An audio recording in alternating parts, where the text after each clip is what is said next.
So Badou Jack upsets Anthony Dirrell with a 12-round majority decision to become the new WBC super middleweight champion. Now, the early part of this fight, you could probably say the first half of the fight, was very close. A lot of very close rounds. It was a chess match. Early on, Dirrell was trying to make his extra power count. He was trying to make it tell. And he did have a hell of a lot of extra power over Badou Jack. Jack's punches were nowhere near as sharp, explosive, or heavy as Dirrell's were. And Dirrell was also investing heavily in the body.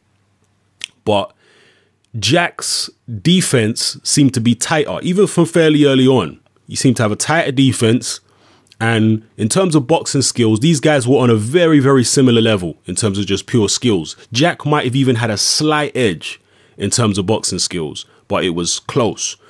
But as the fight progressed, Jack was more steady. He was boxing to the same standard late in the fight as he was early in the fight. But Dirrell, even though he invested heavily with body shots, some good body shots early in the fight, they didn't pay off. Jack was obviously in tremendous condition around his waist with his abs and what have you, because he didn't slow up.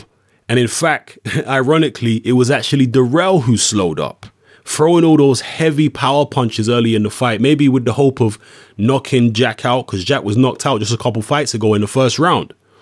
And investing heavily in the body with the hope of maybe slowing him down or bringing his hands down, backfired, and it actually took energy out of Dirrell launching those attacks. And he was the one with not enough fuel in the gas tank late in the fight, and Jack was able to pick up the late rounds with just better work rate, keeping his tight defense, walking Dirrell down, because Dirrell was the aggressor for points in the fight, particularly early on. But as the fight progressed, Jack was more the aggressor, walking Dirrell down, and his stamina held up a hell of a lot better, and his defense held up better. So hats off to Badou Jack. I can tell you one guy who's going to be, I think anyway, is going to be pretty happy with this result, and that is George Groves. Because Badou Jack is a good boxer, but he's not a dangerous puncher like Anthony Dirrell is. So George Groves probably doesn't have to worry as much about leaving his chin exposed. Maybe he can take a few more chances against Badou Jack and try and go for his own knockout. Maybe he can box more how he would like to box, rather than having to box a very careful fight as he probably would have had to do against Anthony Dirrell. Maybe he can box a more physical fight and really let it all hang out. We'll see. But I suspect that George Groves is happy that Badou Jack got the upset here.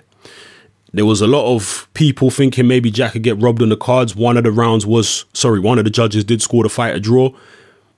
Again, it was one of those fights where there was so many close rounds, particularly in the first half. They could have gone to either fighter, so you could have had really odd scores. You could have had 20 people with 20 different scores, literally. It was one of them kind of fights.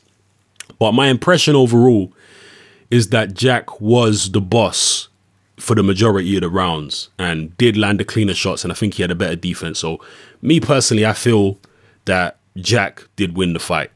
But drop your comments below. Let me know how you felt about this performance, and do you agree with me and think that George Groves is going to be happy that Jack won? And did anyone see this happening? Because really and truly, I didn't even realize this fight was happening this weekend. I hadn't even given it a thought. So, you know, let me know if any of you guys predicted this or thought this was going to happen or whatever. Drop your comments below. It's your boy Hatman. I'm out.